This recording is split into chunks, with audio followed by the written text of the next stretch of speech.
Hey guys, look what I was able to test drive today. Quite the interesting truck. You know, being a Ram guy and owning quite a few Ram quite a few Ram trucks, I feel pretty comfortable in that area. Now, as far as the GM goes, that's all new to me. So I was pretty happy to test drive this truck and see what's what. Point of this video is just to show around you the truck and what stood out to me as a Ram owner. I literally drove this thing 20 to 30 minutes. That's all I did. So I'm not going to sit here and convince you how great or bad it is. Now, I will talk about what stood out to me. Let's talk about the interior since I'm in here. Being an AT4, you're a Duramax guy, you'd probably know exactly what this means. It's the higher end of the spectrum. It was a letdown. It was a disappointment to see this level of quality products being used. Let alone GM wasn't very, in my opinion, creative with their designs. They also used products, or should I say the quality of products, I would want to see them a little higher. A lot of plastic, not the most cheap plastic I've seen out there, but definitely not the high quality. As far as leather, I'd call it pleather and stuff like that, but it doesn't affect the performance of the vehicle. It definitely didn't meet my expectations, let's put it this way. As far as color goes, it's a pretty cool scheme.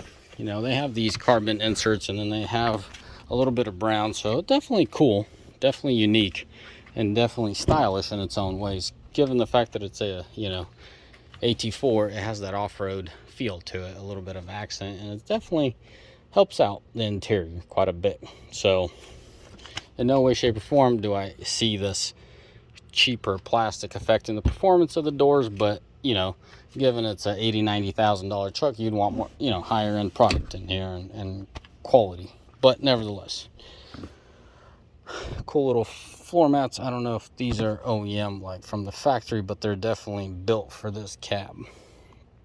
I still like, Ram does this, GM does this. I don't know what Ford does. I think they have the flippy here to straighten out their floors or whatnot, but nevertheless, I still like these little cubbies they have under here.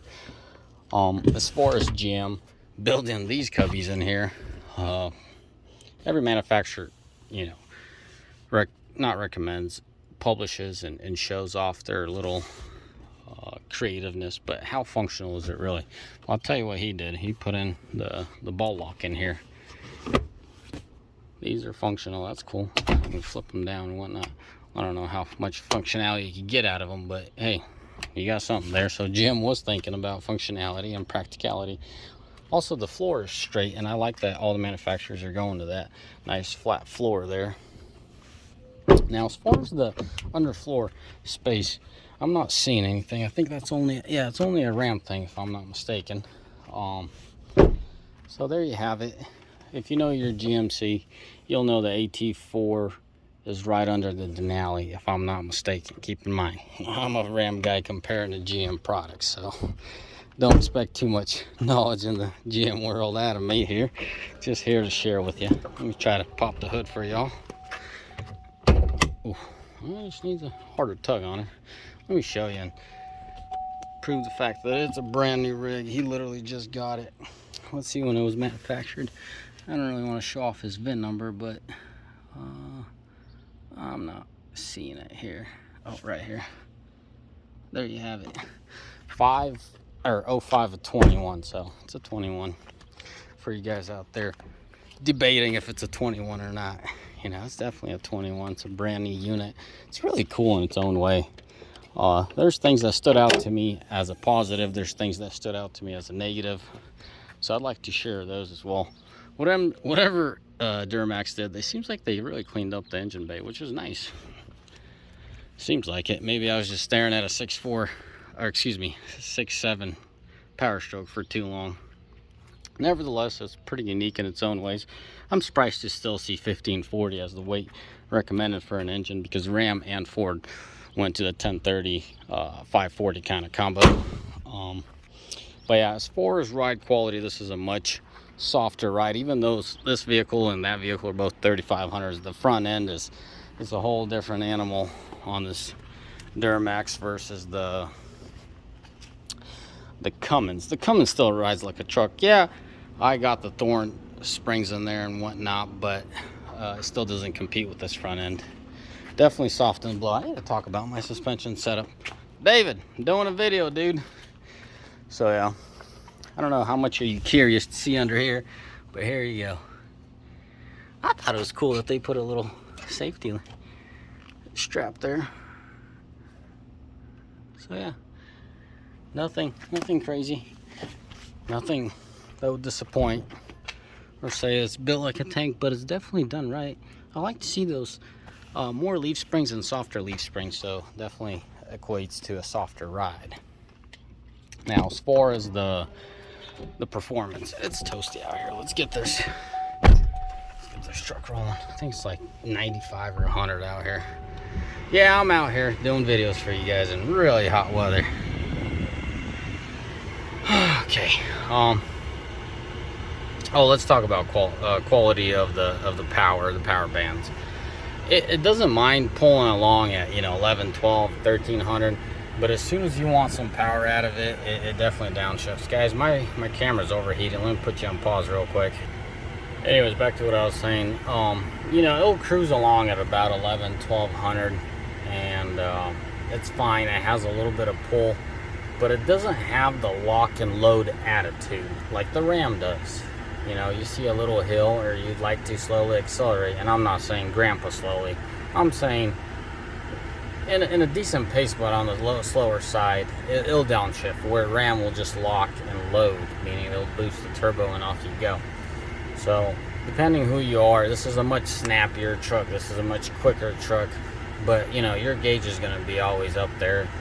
Definitely above 2. It likes to, I wouldn't call it sprinted, but on the quicker side of things, if that's the way you drive, you'll be always in the 2 to 3 range in town. Anyways, so as far as the engine, as far as the tranny, I didn't notice any issues on the upshifts, but on the downshift, seems like 3rd or 4th gear likes to give it a little kick.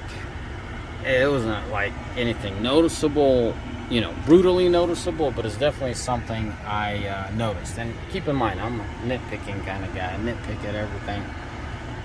Just who I am, how I am, so you like it or not. So I did notice that. I don't know how much I like this whole electronic e-brake. Maybe because there's nothing backing it up as far as history goes and how well they do, but in a truck I'd like to see my foot. This is definitely more convenient and it's more luxury than a foot e-brake, emergency brake, but I just don't know how I feel about that yet. Other than that, as far as practicality and functionality, it's a solid truck. It gets the job done. It feels a lot more of a semi. What am I talking? SUV. It feels a lot more of an SUV kind of attitude. Even though it's a 3500, it rides. It handles more of the 1500 characteristics. Something of a Yukon. When you think of a 1-ton, it's more, the Ram, the Fords. So if you're the guy that dailies their truck as more of a vehicle, like a transporting vehicle of your rear end than actual hauling stuff, this is definitely a good option for you. Now, as far as loading and off-roading loaded with this truck, I don't know how I feel about the independent front suspension, but there's a lot of aftermarket, not that I don't know how I feel about it. I know how I feel, and I don't feel very comfortable doing it as far as long-term and every day in and day out off-roading loaded with the gooseneck or whatnot in construction sites. But there is aftermarket solutions out there. My best friend just bought a 17 like this. I'll review it one of these days. And that's what he's doing. He's beefing up the A-arms and ball joints and all. Not the A-arms, I think the upper arms. So, anyways, that's that. And obviously design is all up to opinion. One thing that really sticks out to me is this hump here. Maybe I'm just too short of a guy. Maybe I need to raise the seat up higher, but it's just too bold. It's too much in a way. Now, if you were sitting up here, maybe, but down here, it's just a little bit too much. It definitely is bold and solid and stands out there. But that's one thing that stood out to me as a little too much as far as design factor goes. Alrighty, boys. I'm going to wrap up this video. If you guys want to know anything specifically in the comment section, fire away. I will try to answer the best of my abilities and what I know about these vehicles. But yeah, may the Lord bless you.